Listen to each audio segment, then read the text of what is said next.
दिया। हॉकिंस के अनिश्चित भाव देखकर ईशान उसके मन की बात समझ गया। ईशान ने कहा, अगर तुम जाना चाहते हो तो जाओ। वह इन सुपरनोवा की मानसिकता से अच्छी तरह वाकिफ था। लक्ष्य और उरूज भले ही अपवाद हों, बाकी सभी उत्साही लोग थे जो अपनी राह खुद बनाना चाहते थे। समुद्री लुटेरों का राजा बनने की ख्वाहिश एक ऐसा सपना था जिसे उन्होंने छोड़ा नहीं था।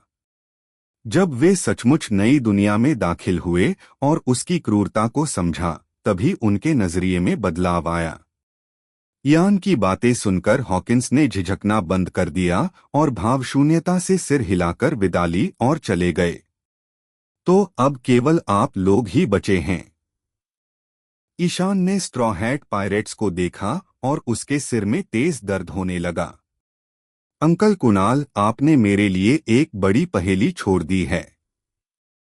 शायद इयान की उपस्थिति के कारण इसने दो मरीन एडमिरल किजारू और आओकिजी को बाधा पहुंचाई, जिसके कारण स्ट्रॉ हैट समुद्री डाकुओं को विनाश के संकट का सामना नहीं करना पड़ा।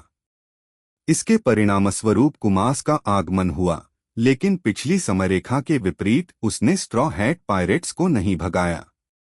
इसके बजाय उसने दल की जिम्मेदारी ईशान को सौंप दी और उसे आसन्न खतरे से दूर ले जाने का निर्देश दिया। इयान के अनुसार कुणाल को शायद लगा होगा कि चूंकि ललित ड्रैगन का बेटा है और ईशान एक रिवॉल्यूशनरी आर्मी ऑफिसर है, इसलिए वह उन्हें यूं ही नजरअंदाज नहीं करेगा।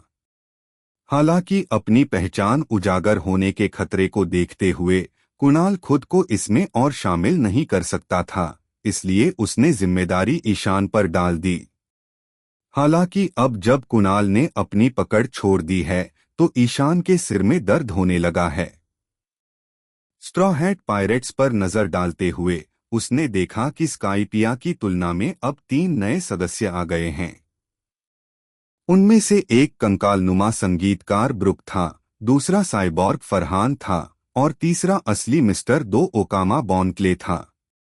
खैर, ललित और उनकी टीम जिस रास्ते से गई थी, उसे देखते हुए पहले 2 लोगों का जुड़ना ईशान के लिए कोई आश्चर्य की बात नहीं थी।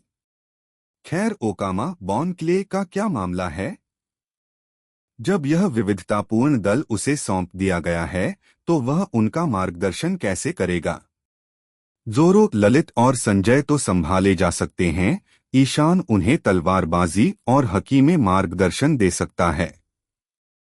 लेकिन वह चॉपर, नैना, उसोप और ऋतु को कैसे सिखाएगा?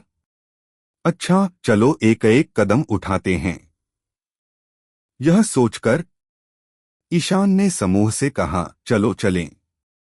मैं तुम्हें एक ऐसी जगह ले चलता हूं जहां तुम थोड़ी देर आराम कर सको।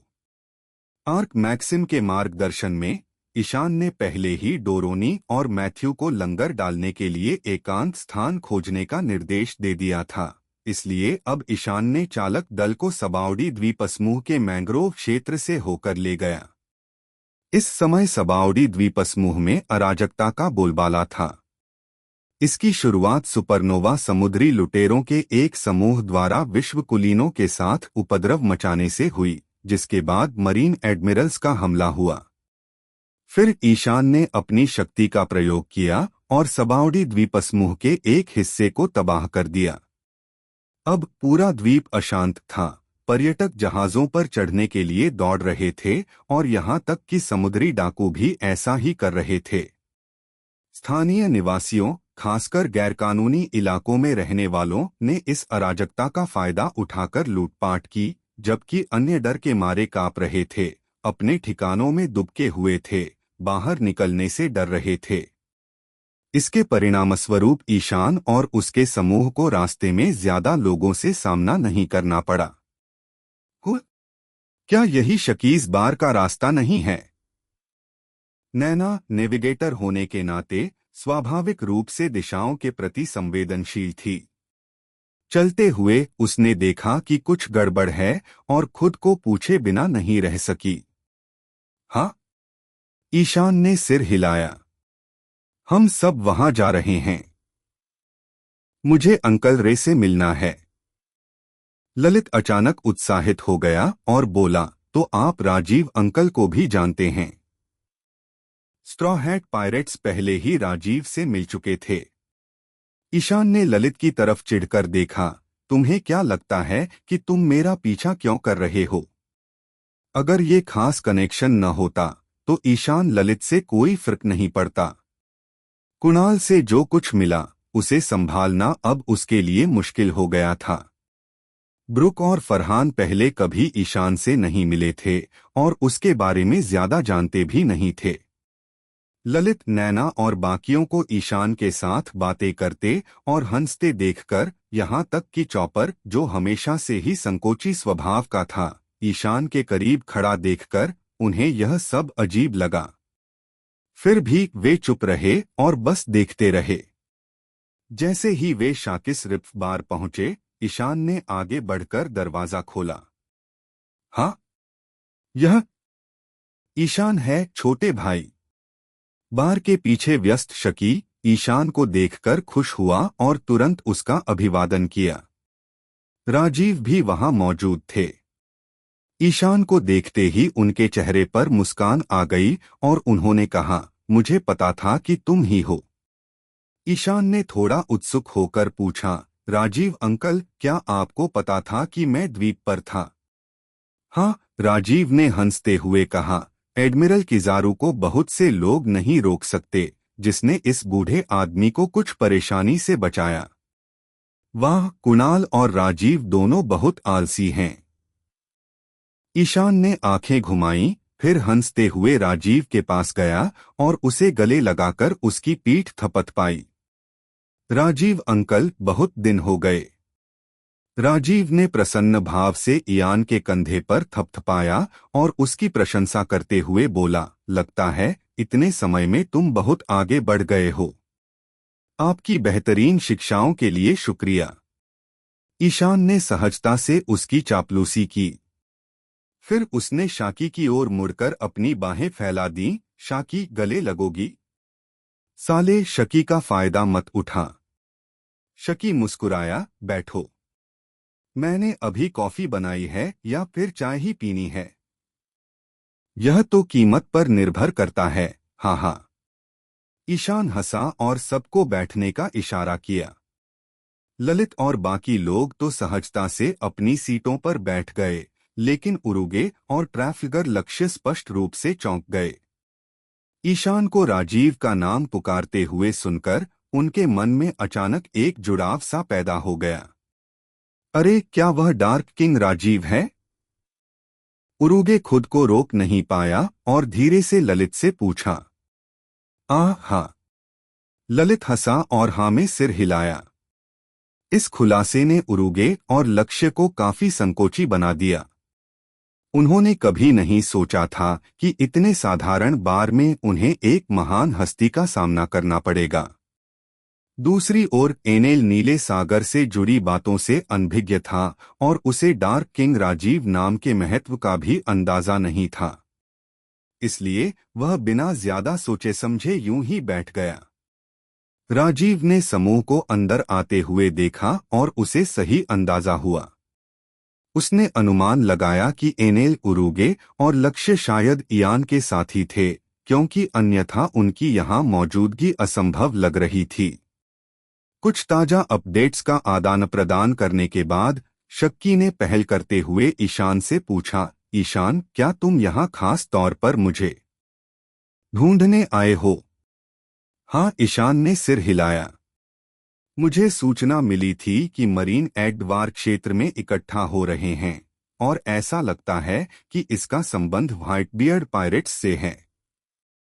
मैं सटीक जानकारी जानने आया था। तुम्हारी जानकारी सही है। शाकी ने दाहिने हाथ में सिगरेट पकड़े कश लेते हुए और धीरे से धुआं छोड़ते हुए कहा। उसने आगे कहा, लेकिन क्या तुम इस युद्ध में शामिल होने की योजना बना रहे हो? खैर देखो, ईशान ने भौहें सिकोड़ते हुए कहा, मैं उस बूढ़े का बहुत बड़ा एहसानमंद हूं। अगर वह सलामिस में अचानक प्रकट न होता और एडमिरल किजारू और कुजान को पीछे हटने पर मजबूर न करता, तो शायद मैं पकड़ा जाता। इसके लिए मैं उसका बहुत एहसानमंद हूं। और आरव मेरा भाई है। मैं चुपचाप खड़ा होकर नौसेना को किसी साजिश के तहत उन पर हमला करते नहीं देख सकता। ईशान की बात पूरी होने से पहले ही ललित अचानक उठ खड़ा हुआ। उसकी आंखें आश्चर्य से चौड़ी हो गईं। ईशान, तुमने अभी आरव कहा क्या? ईशान ने उसकी ओर देखा, कुछ भी नहीं कहा, बस सिर हिला दिया। ललित घबरा गया और जल्दी से ईशान के पास गया और जोर से पूछा, तुम लोग क्या बात कर रहे हो? नौसेना के साथ क्या डील हुई है और उसमें आरव का क्या संबंध है? ईशान को समझ नहीं आ रहा था कि ललित को यह बात बताए या नहीं। वह जानता था कि अगर उसने ऐसा किया तो लफी के स्वभाव को देखते हुए वह आरव की मदद जरूर करना चाहेगा। इसलिए ईशान ने उसे शांत करने की कोशिश की। मुझे एडवार क्षेत्र में नौसेना की व्यवस्था के बारे में कोई विशेष जानकारी नहीं है। शैकी ने सिर हिलाया। लेकिन मुझे लगता है कि जल्दबाजी में शामिल होना बहुत जोखिम भरा हो सकता है। इन दो विशालकाय सेनाओं के बीच अपनी ताकत बनाने के लिए आपके पास पर्याप्त जनशक्ति नहीं है। मुझे ये बात अच्छी तरह पता है। ईशान ने सिर हिलाया। तो मैं फिशमैन द्वीप घूमने की सोच रहा हूं। शायद मैं जयदेव को भी साथ चलने के लिए कह सकूं। उसके व्हाइट बियर्ड पायरेट्स से गहरे रिश्ते हैं और वो चुपचाप नहीं बैठेगा। जयदेव मछली आदमी हीरो। शकी ने भौहें सिकोड़ लीं। खैर, मेरे पास बताने के लिए एक बुरी खबर है। अभी 2 दिन पहले ही मुझे जो खुफिया जानकारी मिली थी उसमें बताया गया था कि जयदेव को नौसेना ने गुप्त रूप से गिरफ्तार कर लिया है। क्या? ईशान चौंक गया और खुद को खड़ा होने से नहीं रोक सका। क्या इसलिए कि उसने व्हाइट बर्ड समुद्री डाकुओं के खिलाफ नौसेना की कार्रवाई का विरोध किया था? लेकिन शिचिबुकाई को नौसेना से कोई सम्मान नहीं मिला है। अपनी बात पूरी भी नहीं कर पाई थी कि ईशान को अचानक एहसास हुआ कि वह खुद एक शिचिबुकाई है। अगर नौसेना आगामी युद्ध के लिए सरदारों को बुला रही होती तो उसे इसकी सूचना न दी जाती? ऐसा तो हो ही नहीं सकता था। वह 2 दिन पहले नौसेना मुख्यालय में था और उन्होंने उसे इस बारे में बताया भी नहीं था। ऐसा लग रहा था कि उस समय सरकार ने सचमुच उन्हें पूरी तरह से नजरअंदाज करने का निर्णय ले लिया था। ईशान और जयदेव दोनों शिचिबुकाई एक जैसे हालात का सामना कर रहे थे। एक को नौसेना मुख्यालय में नजरबंद कर दिया गया जबकि दूसरे को गुप्त रूप से गिरफ्तार कर लिया गया। हालांकि अंतर यह था कि सेनगोकू ने ईशान को सम्मन के बारे में नहीं बताया था, इसलिए उसकी गिरफ्तारी का कोई बहाना नहीं था। इसके विपरीत जयदेव ने सम्मन मिलने के बाद नौसेना की कार्रवाई का विरोध किया, जिसके कारण उसे गिरफ्तार कर लिया गया। नौसेना को शायद जयदेव से शिचिबुकाई के रूप में कुछ उम्मीद थी, इसलिए उसने उसकी राय मांगी। इसके विपरीत सेनगोकू को ईशान से कोई उम्मीद नहीं थी, इसलिए उसने कभी उससे पूछताछ नहीं की। यह सोचकर ईशान को राहत महसूस हुई। वह खुशकिस्मत था कि उसे कुइना से जानकारी मिल गई और वह समय से पहले भागने में कामयाब रहा। वरना जिस समय सेंगोकू ने कार्रवाई करने का फैसला किया होता, उसे तुरंत कैद कर लिया जाता। ईशान ने खुद को शांत किया, एक सीट पर बैठ गया और तेजी से विचार करने लगा। यदि यान के नौसेना मुख्यालय में बंदी रहने के दौरान नौसेना ने अन्य सरदारों को पहले ही सम्मन जारी कर दिया होता, तो समय को देखते हुए वे इच्छुक सरदार पहले ही नौसेना मुख्यालय पहुंच चुके होते। हालांकि हर शिचिबुकाई इसमें भाग लेने को तैयार नहीं होगा। उदाहरण के लिए भावना हैनकॉक शायद इसमें शामिल होने के लिए इच्छुक न हो, खासकर अगर ललित को कुणाल ने अमेजन लिली न भेजा होता। फिर भी गणना करने पर पता चला कि नौसेना के उपलब्ध शिचिबुकाई वास्तव में संख्या में बहुत कम थे। ईशान बच जाता है जबकि जयदेव और मगरमच्छ जेल में बंद हैं। दो फ्लेमिंगो ने कार्तिक से गठबंधन कर लिया है, जिससे नौसेना के लिए उसे वापस बुलाना नामुमकिन हो गया है। इसलिए बचे हुए सरदार केवल ड्रैक्यूल मिहॉक, गेको मोरिया और भावना हैनकॉक हैं। शायद नौसेना कुणाल को भी उनमें से एक मान ले। आखिरकार वह एक पूर्व सरदार था। आज की घटनाओं के कारण किजारू और आओकिजी द्वारा उठाए गए संदेहों के बावजूद बिना किसी सबूत के वे शायद कुणाल पर विचार करेंगे। इसके साथ केवल 4 सरदार बचे हैं। अपनी कमजोर ताकत को देखते हुए नौसेना भावना हैनकॉक को कार्रवाई के लिए मजबूर करने के लिए तरह तरह के हथकंडे अपना सकती है। वे उसे सब कुछ अनदेखा करके अपनी अमेजन लिली की रक्षा करने की इजाजत नहीं देंगे। शिचिबुकाई के विशेषाधिकार नौसेना द्वारा बिना किसी कारण के नहीं दिए जाते। इसका तात्पर्य यह है कि नौसेना अमेजन लिली को युद्ध की धमकी दे सकती है। क्या इस स्थिति का फायदा उठाने का कोई तरीका है? शायद नौसेना के युद्ध के खतरे को वास्तविक बनाकर, और जब नौसेना अमेजन लिली पर हमला कर रही हो तो ईशान अचानक पीछे से हस्तक्षेप करके नौसेना की सेना को कमजोर कर दे। वैकल्पिक रूप से क्या भावना हैनकॉक से संपर्क करने का कोई तरीका हो सकता है, जिससे उन्हें नौसेना के सम्मन का पालन करने के लिए राजी किया जा सके और पहले की तरह एक प्रकार के गुप्त एजेंट के रूप में कार्य किया जा सके। लगभग 2 दिन बाद शांत बेल्ट के बाहरी समुद्र में अमेजन लिली। वहां समुद्र की सतह पर एक मानक मरीन युद्धपोत लंगर डाले खड़ा है। युद्धपोत के पास ही एक विशाल समुद्री राजा खड़ा है जो मारा गया है, और उसके खून से लगभग पूरा समुद्र लाल हो गया है। मृत सी किंग इस जहाज पर सवार वाइस एडमिरल मोमोगा की उपलब्धि थी। हालांकि मरीन जहाज का निचला हिस्सा कैरोसेकी से ढका हुआ है, जिससे यह समुद्र की सतह के नीचे छिपे सी किंगों का ध्यान आकर्षित नहीं कर पाता, फिर भी यह सुरक्षा उपाय पूरी तरह सुरक्षित नहीं है। कभी कभी शांत क्षेत्र की गहराइयों से, जो उनका निवास स्थान है, सी किंग अनजाने में सतह पर आ जाते हैं और मरीन जहाजों को देख लेते हैं, जिससे हमला हो सकता है। इस समुद्री राजा को मारने के बाद मोमोंगा जहाज के डेक पर इंतजार कर रहा है। उसे मरीन मुख्यालय के आदेश पर शिचिबुकाई भावना हैनकॉक को लेने के लिए यहां भेजा गया था। हालांकि पुरुषों को अमेजन लिली के पास जाने की अनुमति नहीं है, और दुर्भाग्य से भावना हैनकॉक के नेतृत्व में कुजा समुद्री डाकू पहले ही शिकार के लिए रवाना हो चुके हैं। इसलिए मोमोंगा यहां केवल प्रतीक्षा कर सकता है। दरअसल वह 2 दिनों से यहां इंतजार कर रहा है। तभी एक मरीन सैनिक अचानक दौड़कर आया और उसने बताया कि कुजा पायरेट्स का जहाज समुद्र की सतह पर है। वे वापस आ गए हैं।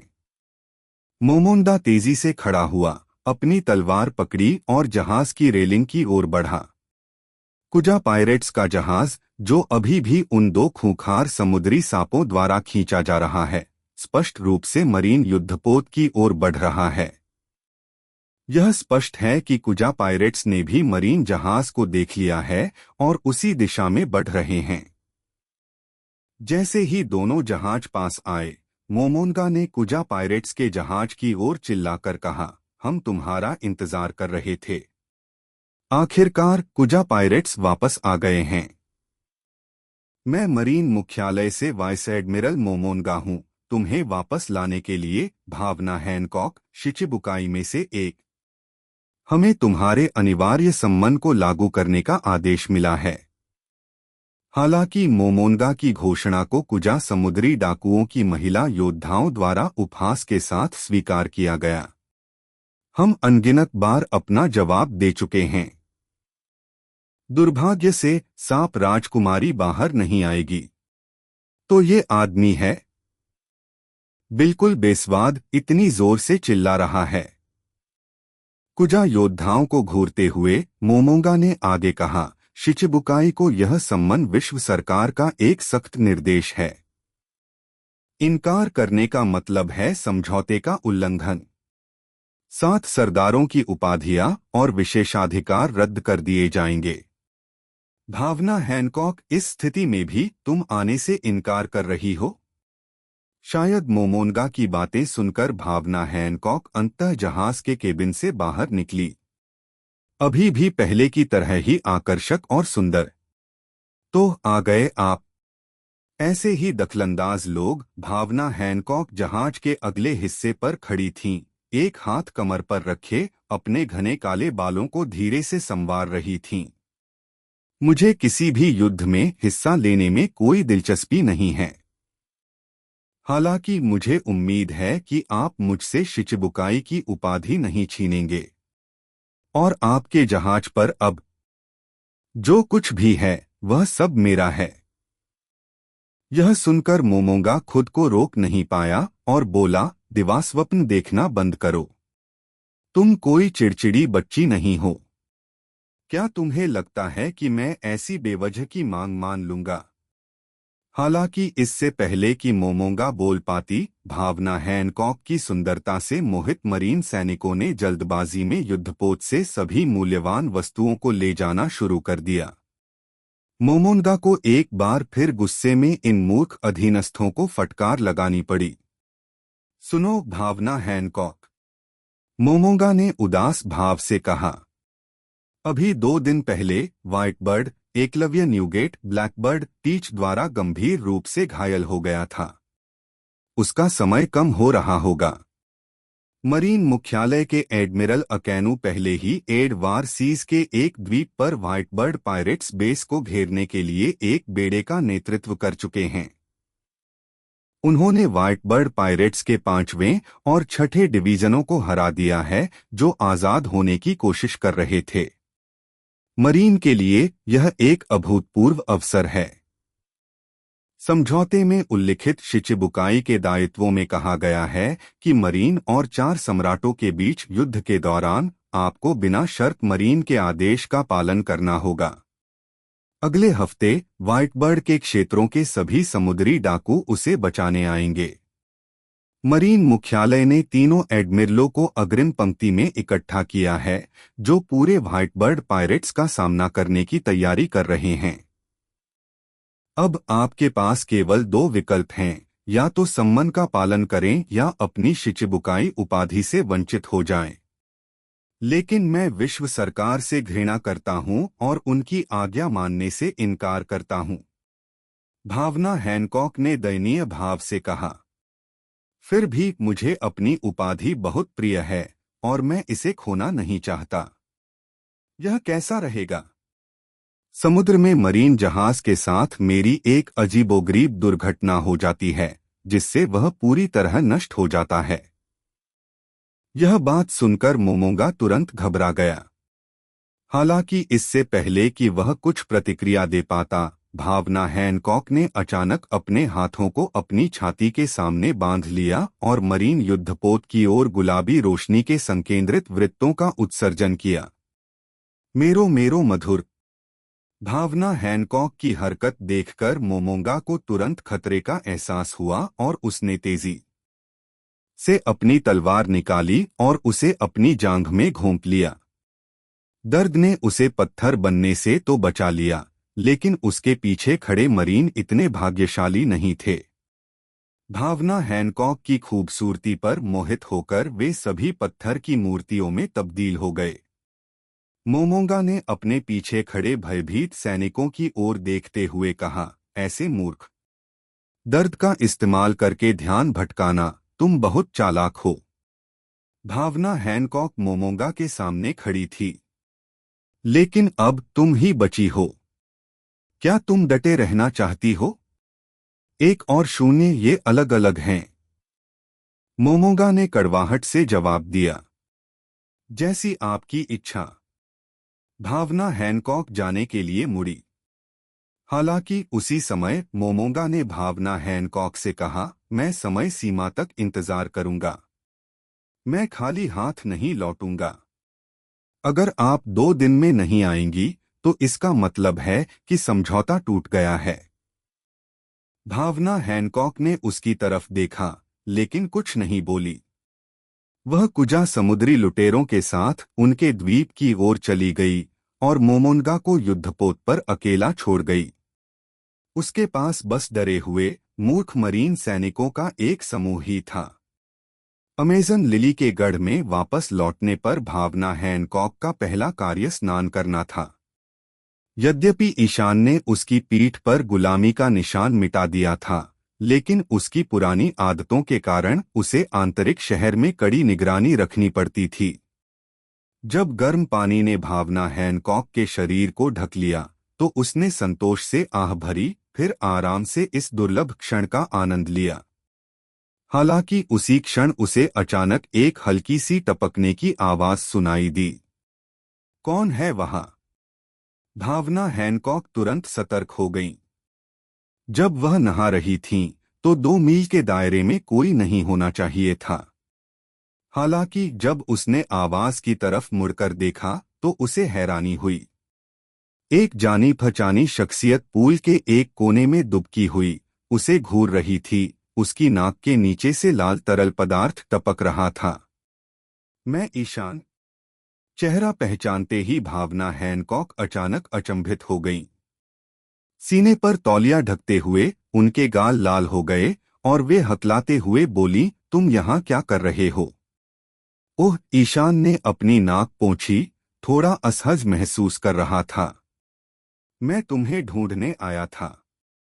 सुना था कि तुम नहाने जा रहे हो, इसलिए मैं पहले से ही यहाँ इंतजार कर रहा था। तुमसे एक निजी मुलाकात करना चाहता था, पर मुझे उम्मीद नहीं थी कि तुम इतनी जल्दी आ जाओगे। ईशान सच में जासूसी करने का इरादा नहीं रखता था। उसे बस अंदाजा नहीं था कि भावना हैनकॉक जब बाथरूम में घुसी, तो वह पहले से ही अपने कपड़े उतार रही थी। ईशान उसे रोकने के लिए बोलना भी भूल गया था। ईशान की बातों में आकर भावना हैनकॉक को समझ नहीं आ रहा था कि क्या प्रतिक्रिया दें। आखिरकार ईशान ने ही सबसे पहले खुद को संभाला और मुंह फेरते हुए कहा, पहले तुम अपने कपड़े पहन लो। भावना हैनकॉक के शर्माते हुए कपड़े पहनने के बाद ईशान वापस मुड़ा। हालांकि भावना हैनकॉक के गीले बालों और नमी की धुंध को देखकर ईशान की नाक से खून बहने का एक और आवेग महसूस हुआ। हैनकॉक जैसी खूबसूरत महिला हमेशा आकर्षक दिखती है, चाहे वह कपड़े पहने हो या न पहने हो।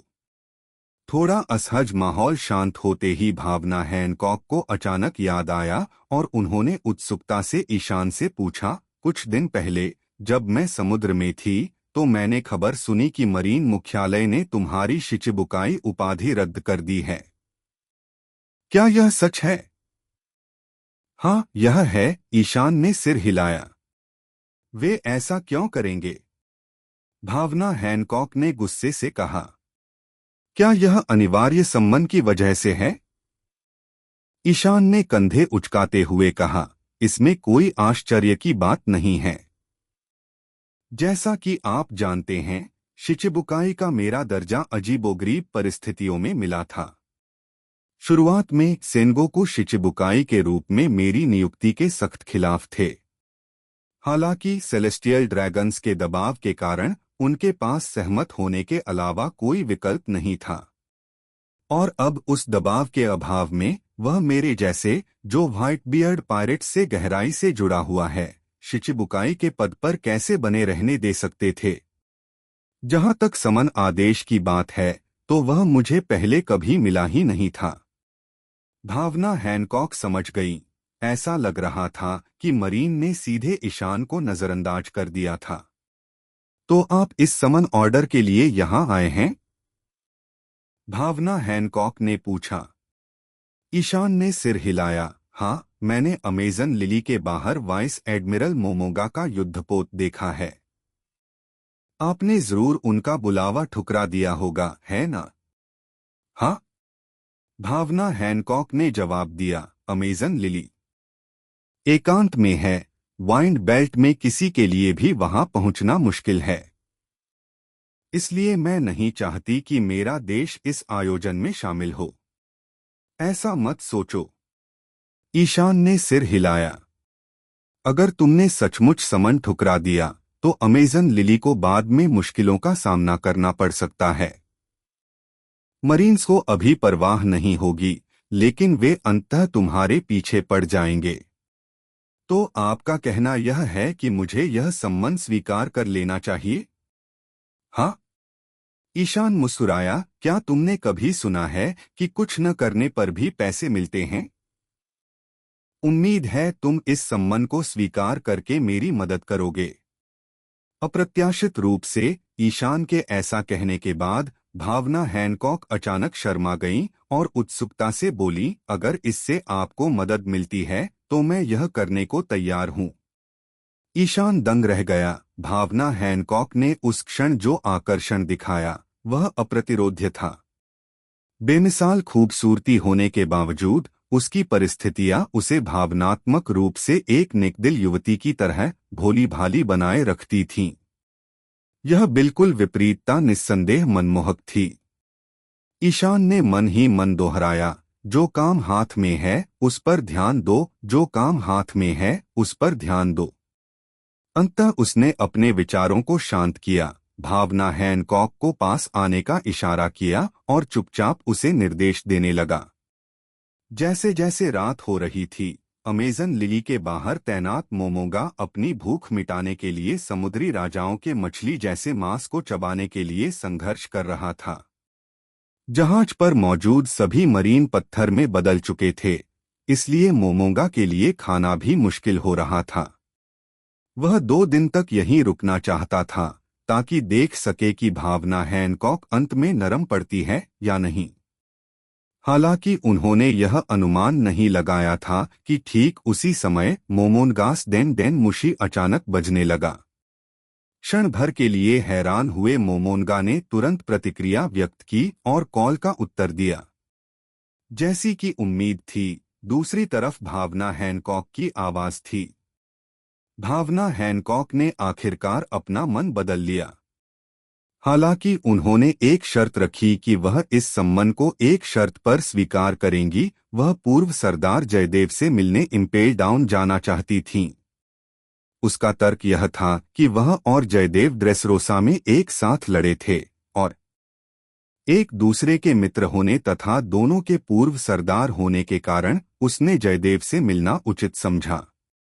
पहले तो मोमोगा ने इस अनुरोध को अस्वीकार कर दिया। आखिरकार जब मरीन ने जयदेव को गिरफ्तार किया था तो यह गुप्त रूप से किया गया था। जयदेव हालांकि सहयोग नहीं कर रहा था, एक मछुआरे के रूप में उसका विशेष दर्जा था। शिचिबुकाई के रूप में जयदेव पूरी मछुआरे जाति का प्रतीक था। अनावश्यक परेशानी से बचने के लिए मरीन ने एक गुप्त गिरफ्तारी योजना लागू की थी। तकनीकी रूप से भावना हैनकॉक को इस घटना के बारे में पता ही नहीं होना चाहिए था। फिर भी मोमोगा के कुछ बोलने से पहले ही उनका मन अचानक बदल गया। शिचिबुकाई होने के नाते भावना हैनकॉक के पास विभिन्न खुफिया माध्यमों तक पहुंच हो सकती है। उनके अनुरोध को अस्वीकार करना शायद उनके हित में न हो। शायद भावना हैनकॉक को जयदेव से मिलने की अनुमति देने से उन्हें विश्व सरकार के अनिवार्य सम्मान को अस्वीकार करने के परिणामों का एहसास हो जाएगा। हालांकि मोमोनगा स्वतंत्र रूप से निर्णय नहीं ले सकते थे, इसलिए उन्होंने तुरंत मरीन मुख्यालय से संपर्क करके भावना हैनकॉक की स्थिति बताई। यह सुनकर कि भावना हैनकॉक सम्मान का पालन करने के लिए तैयार हैं, मरीन मुख्यालय ने चुपचाप राहत की सांस ली और तुरंत यात्रा के लिए मंजूरी दे दी। प्राधिकरण प्राप्त करने के बाद मोमोगा ने तुरंत भावना हैनकॉक से संपर्क किया, उन्हें स्थिति से अवगत कराया तथा बताया कि अगले दिन जब वह जहाज पर चढ़ेंगी तो जहाज इम्पेल डाउन के लिए अपना मार्ग तय कर लेगा। भावना हैनकॉक के साथ बातचीत के दौरान मोमोनगा ने यह नहीं देखा कि उस समय उसके युद्धपोत के ऊपर घने अंधेरे रात के आकाश में कोई उसे देख रहा था। वह व्यक्ति ईशान था, जो अपने ज्वलंत पंख फैलाए किसी को अपनी बाहों में पकड़े हुए हवा में मंडरा रहा था। महेश, मोमोंगा को अपना डेन डेन मुशी कॉल समाप्त करते और फोन रखते देख ईशान ने धीरे से महेश से पूछा, क्या तुम तैयार हो? महेश थोड़ा घबराया हुआ सा धीरे से बोला, मैं तैयार हूं। चिंता मत करो, ईशान ने आश्वस्त किया। याद रखना, मेरे पास उपचार करने की क्षमता है। अगर तुम्हें गलती से भी चोट लग जाए तो मैं उसे तुरंत ठीक कर सकता हूं। दर्द जल्दी ठीक हो जाएगा। लेकिन सबसे जरूरी बात, तुम्हें सटीक होना होगा। मेरे लिए मोमोंगा को मार गिराना। ओ ठीक है, महेश ने घबराहट से हाँकते हुए सिर हिलाया। महेश को तैयार देखकर ईशान थोड़ा नीचे उतरा और फिर महेश को अपनी बाहों में उठा लिया। उसने मोमोंगा की जगह की ओर निशाना साधा और तेजी से महेश को नीचे फेंक दिया। जाओ महेश जाओ। हालांकि मानसिक रूप से तैयार होने के बावजूद जब ईशान ने उसे बाहर फेंका तो महेश घबरा गया। उसने घबराहट में अपने हाथ पैर जोर जोर से हिलाए। हालांकि राहत की बात यह रही कि उसकी अनियमित हरकतों का उसकी उड़ान पथ पर कोई असर नहीं पड़ा और अपने डर के बावजूद वह इयान के पहले के निर्देशों का पालन करते हुए चुप रहा। जहाज पर बैठे बैठे मोमोंगा को अचानक कुछ गड़बड़ महसूस हुई और उसने अपना सिर ऊपर उठाया। लेकिन तब तक बहुत देर हो चुकी थी। महेश तेजी से नीचे उतर रहा था और मोमोंगा को अचानक ही पकड़ लिया। ऊपर देखने पर मोमोंगा ने सिर्फ महेश को बेतहाशा नीचे उतरते देखा। ये क्या? मोमोंगा अचंभित रह गया पर खुद को बचा नहीं सका। महेश उसकी बाहों में गिर पड़ा। सहज प्रतिक्रिया में मोमोंगा ने महेश को पकड़ लिया। हालांकि उसे पकड़ने के दौरान मैथ्यूज के हाथ कई बार उससे छू गए। अरे वाह! एक पल में एक जबरदस्त नींद ने मोमोंगा को जकड़ लिया और वो खुद को रोक नहीं पाया। इससे पहले कि वो समझ पाता कि क्या हो रहा है, उसने एक बार गाली दी और फिर तुरंत सो गया। मैथ्यूज का नींद में हमला फिर से देखने को मिला। उसकी डेविल फ्रूट क्षमता वाकई कमाल की थी अगर उसका सही इस्तेमाल किया जाए। मोमोंगा को बेहोश होते देख ईशान तेजी से नीचे उतरा और युद्धपोत के डेक पर पहुंचा। उसने हाथ बढ़ाकर कराहते हुए महेश को उठाया। भावना हैनकॉक की दिन की शक्तियों की बदौलत मोमोंगा के अलावा पूरे युद्धपोत पर बाकी सभी लोग डर गए थे। मोमोंगा को संभालने का मतलब था पूरे जहाज पर नियंत्रण। जल्दी करो, ईशान ने आदेश दिया, उन्हें संकेत भेजो। आदेश देते हुए ईशान ने मोमोंगा के सारे कपड़े उतारने शुरू कर दिए और उसे केवल एक बड़ी लंगोटी में छोड़ दिया। इस बीच महेश जहाज की रेलिंग पर खड़ा होकर रात में सिग्नल लाइट लहरा रहा था, जिससे संकट का संकेत मिल रहा था। थोड़ी ही देर में एक छोटी नाव युद्धपोत की ओर आती दिखाई दी।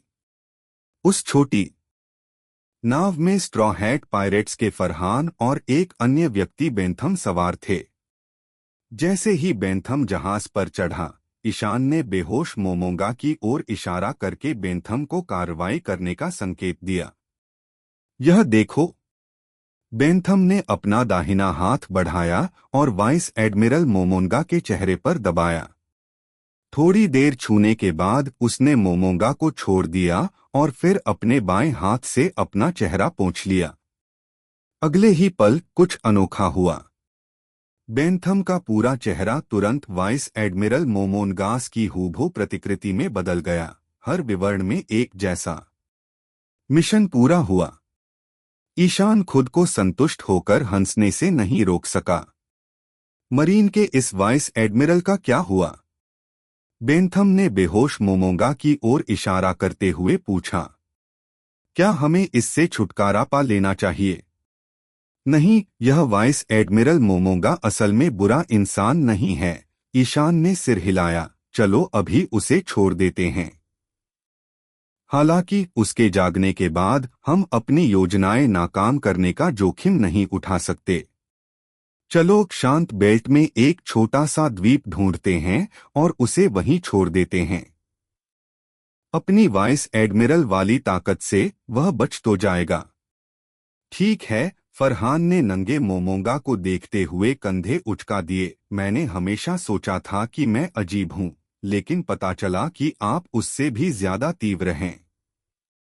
चले जाओ। ईशान ने आंखें घुमाईं, मजाक नहीं कर रहा था, बस ये सुनिश्चित करने के लिए कि हम उसे बाहरी दुनिया से संपर्क करने वाली हर चीज से दूर कर दें। समय बर्बाद मत करो और चलो। इसके बाद फरहान ने मोमोंगा को छोटी नाव पर फेंक दिया और महेश भी उसके पीछे पीछे नाव पर चढ़ गया ताकि मोमोंगा की नींद समाप्त होने पर उसकी देखभाल कर सके।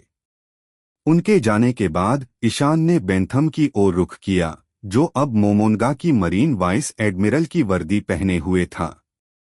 उसने उसके कंधे पर थपथपाया और कहा, बहुत बढ़िया। तो कल यही मोमोंगा हमें इम्पेल डाउन ले जाएगा। यान की बातें सुनकर मोमोंगा के वेश में बेंथम अपनी खुशी रोक नहीं पाए और वहीं पर बैले डांस के स्टेप्स करने लगे। हालांकि मोमोंगा के रूप में यह थोड़ा अजीब लग रहा था। ठीक है, मैं तुम्हें इम्पेल डाउन तक पहुंचने में मदद करूंगा, लेकिन तुम्हें मुझे लॉर्ड इवानकोव से मिलने देना होगा, बेंथम ने कहा। जरूर, तुम उससे मिलोगे, ईशान ने जवाब में हंसते हुए कहा। ईशान ने समुद्र में नौकायन के लिए एक अच्छा दिन चुना। धूप वाला दिन था।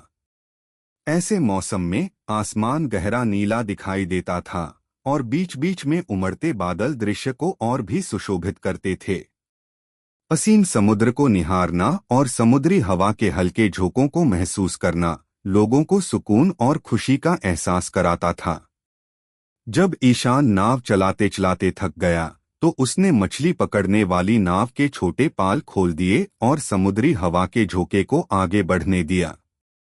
वह मछली पकड़ने वाली नाव में लेट गया और सिस्टम की जांच करते हुए आकाश में उड़ते अज्ञात पक्षियों को देखने लगा। दरअसल समुद्र में जाने का फैसला केवल क्वीना को ठीक करने का तरीका खोजने के लिए नहीं था, बल्कि इसलिए भी था क्योंकि अब वह मुश्किल स्थिति में है।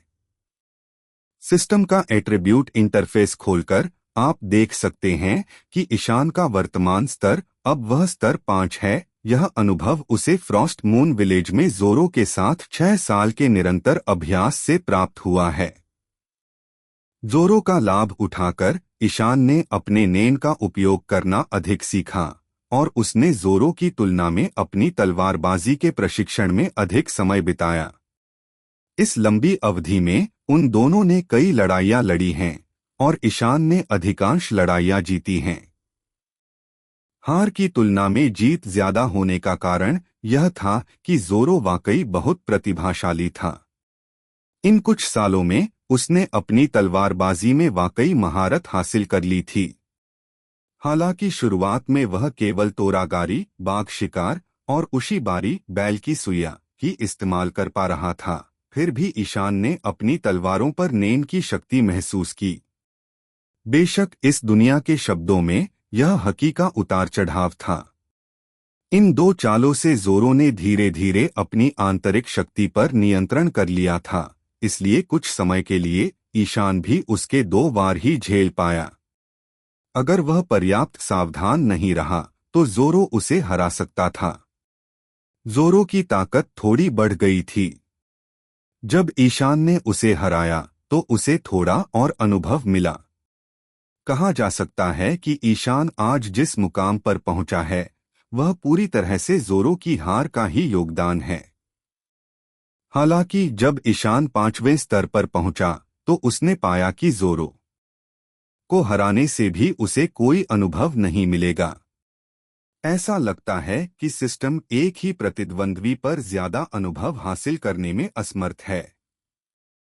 फ्रॉस्ट मून गांव उस द्वीप पर स्थित है जहां कोई भी खूंखार जानवर आदि नहीं है, जिसके कारण वह 2 साल तक अपने स्तर को उन्नत नहीं कर सका। यही कारण था कि वह 2 साल पहले समुद्र में जल्दी जाना चाहता था, लेकिन मास्टर कोशिरो ने उसे ऐसा करने से रोक दिया था।